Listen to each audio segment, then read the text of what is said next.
Hello, j'espère que tu vas bien et que tu es confortablement installé pour ton nouvel épisode sur Embodies. Aujourd'hui, on se retrouve pour l'épisode 2 de 6-7 étoiles déclic, donc cette série de 4 épisodes. Il y a eu le premier épisode la semaine dernière. Donc c'est une série où je te donne les clés pour exploser, pour sortir de cette vie qui te convient qu'à moitié et te sentir 100% aligné dans ce que tu fais et ce que tu entreprends pour devenir la meilleure version de toi-même. Donc aujourd'hui, dans cet épisode numéro 2, on va parler un peu de tous ces masques que tu te mets au quotidien, de ce besoin de changer qui tu es chaque jour pour plaire à ton entourage ou aux personnes que tu fréquentes, ou même à la population plus généralisée. Parce que tu as l'impression que c'est comme ça que tu dois être et que sinon personne ne t'aimera. Si tu vois exactement de quoi je parle, c'est que tu es au bon endroit et on est parti pour ce nouvel épisode. La semaine dernière, je te disais dans l'épisode que le problème c'était pas la discipline mais réellement la motivation intrinsèque, donc celle qui vient de l'intérieur de toi et qui régit un peu tes décisions. Et on parlait du fait qu'il était difficile de rester constante dans tes choix quand tu n'étais pas 100% aligné avec ce que tu décidais et que tu avais un peu cette tendance du tout ou rien. Aujourd'hui, on va parler de la suite du coup qui est de pourquoi tu es aussi instable entre gros guillemets, puisque dans ce cas, je suis très instable, et d'où ça vient en fait ce problème-là. C'est assez simple, c'est qu'en fait, tu as tellement appris à briller dans les yeux des autres que c'est un peu normal si tu vois plus grand-chose dans les tiens. En fait, tu t'es perdu. Et involontairement, hein, parce que à la base, t'étais hyper déterminée dans ta vie, tu savais exactement ce que tu voulais faire. Et puis, en fait, tu t'es pris claque sur claque. On t'a stoppé plusieurs fois et ça a engendré ta perte. C'est qu'en fait, tu ne sais plus ce que tu es censé ressentir, tu ne sais plus ce que tu es censé faire, tu ne sais plus ce qui est vrai, ce qui est faux. Et en fait, tu te prononces uniquement en fonction de la vie des autres. Et c'est très inconscient, hein. Il y aura toute une série sur se détacher du regard des autres, justement. Là, c'est pas trop l'idée. Le but, c'est plutôt de te retrouver toi et de te recentrer sur ce que toi, tu veux faire réellement sans qu'il y ait d'interférence des autres et de ton entourage. En fait, t'as tellement intériorisé ce que tu pensais devoir être et devoir faire que maintenant, tu choisis automatiquement en fonction de ça. Mais ça peut être tout, hein. Ton style vestimentaire, ton choix en termes de relations amoureuses, ton choix de carrière, ton choix d'endroit où vivre. Tout ça a été impacté par les paroles des autres.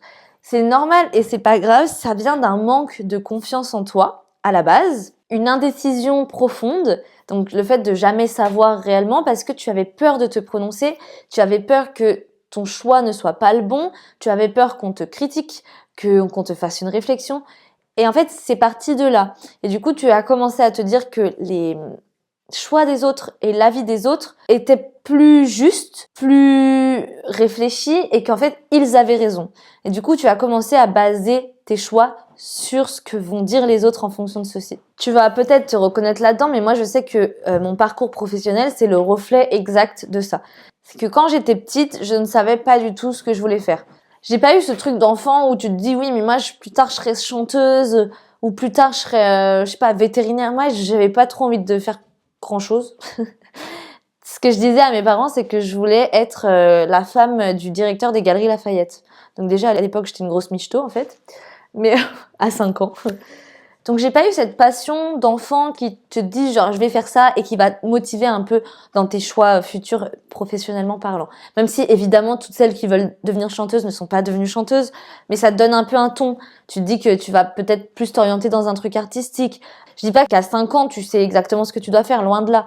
Mais simplement, ça te donne un peu une direction de ta personnalité. Et du coup, moi, j'ai pas eu ça. Et en grandissant, j'ai voulu travailler avec les chevaux. Et en fait, on m'a répété plusieurs fois que c'était pas viable, que ça gagnait pas beaucoup d'argent, que j'aurais une vie hyper contraignante, que je pourrais pas faire ce que je voulais, etc. Au début, j'ai persisté un petit peu et puis après, forcément, quand on te le répète plusieurs fois, tu te fais à l'idée et tu changes d'idée. Donc ensuite, j'ai voulu être journaliste, mais pareil, on m'a dit non, mais Marie, c'est hyper bouché, maintenant tu seras pigiste, t'auras pas de travail, etc. C'est un métier qui marche plus trop. Donc j'ai de nouveau changé. Ensuite, j'ai voulu être styliste. Mais bref, tu vois, déjà, je me cherchais parce qu'en fait, J'avais l'impression que ce que je choisissais, c'était jamais bien. Du coup, j'ai fait un peu des choix par dépit et au final, j'ai 26 ans et je monte mon entreprise juste maintenant. En fait, j'ai monté mon entreprise cette année après avoir fait 2 cursus d'études différents et avoir travaillé dans 3 domaines différents. Si toi, tu te retrouves là-dedans et que tu te reconnais, c'est que peut-être tu es très influencé par la vie des autres. Mais malgré toi, tu te dis pas ce que vont penser les autres m'impacte. Tu vas pas faire en sorte de. Mais par contre, tu vas avoir l'impression que tes choix ne sont jamais les bons, que c'est jamais légitime et que en fait les autres ont plus de poids dans la balance. Ça peut se remarquer aussi quand il y a beaucoup de monde et que les gens balancent leurs idées même si elles sont pas bonnes, hein, et que toi t'oses pas parce qu'en fait t'as peur d'avoir l'air un peu bête et tu te dis non mais moi je suis pas légitime, eux ils savent mieux que moi. Donc tu ne dis pas, tu ne parles pas. C'est normal que tu saches pas trop ce que tu veux faire et que tu te sentes un peu perdu parce que toute ta vie t'as cherché à plaire aux autres et tu t'es oublié. Le problème c'est que quand ça impacte uniquement des conversations de groupe, c'est pas très grave. Mais quand ça impacte ta vie et ce que tu entreprends dans la vie, ça devient un peu plus grave. Évidemment, pour s'en sortir, c'est pas facile. Je te dis pas que en fait t'as juste à claquer des doigts et à effectuer un switch et te dire non mais de toute façon ce que pensent les autres je m'en fiche et du coup hop d'un coup tout redevient normal. Non. Par contre, il va falloir que petit à petit t'en prennes conscience. Ça c'est la première étape pour arriver à t'en défaire, c'est en prendre conscience et ensuite que tu mettes en place d'autres steps pour petit à petit réussir à faire tes choix pour toi et à arrêter de porter ces masques que tu sais même pas que tu portes. La première chose que tu vas faire donc c'est de t'en rendre compte. Je te mets un workbook à faire à la fin de cet épisode où tout ce que je suis en train de te dire là sera dans le workbook. Donc t'as pas besoin de prendre des notes, etc. Tu auras déjà le cahier d'exercice. Mais au cours d'une journée, par exemple, sur une semaine, tu vas prendre une semaine et le but va être de remarquer ces petits moments.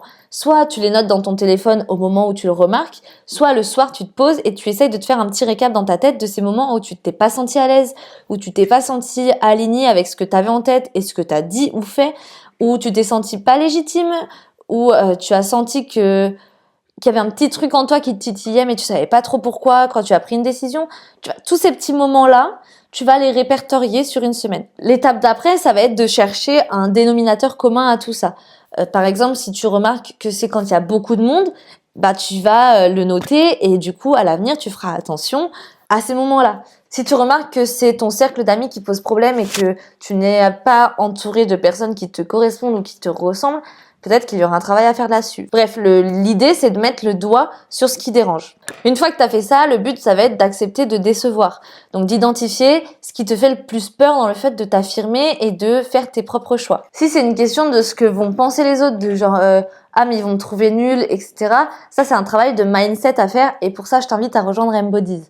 Mais si c'est par exemple un tri à faire dans tes amis, un manque de connaissances, un manque d'expertise dans un domaine, bah ça tu peux te former. Tu vois, mettre le doigt sur ce qui bloque et accepter de faire un pas en avant dans cette direction. L'étape d'après, ça va être d'accepter de décevoir.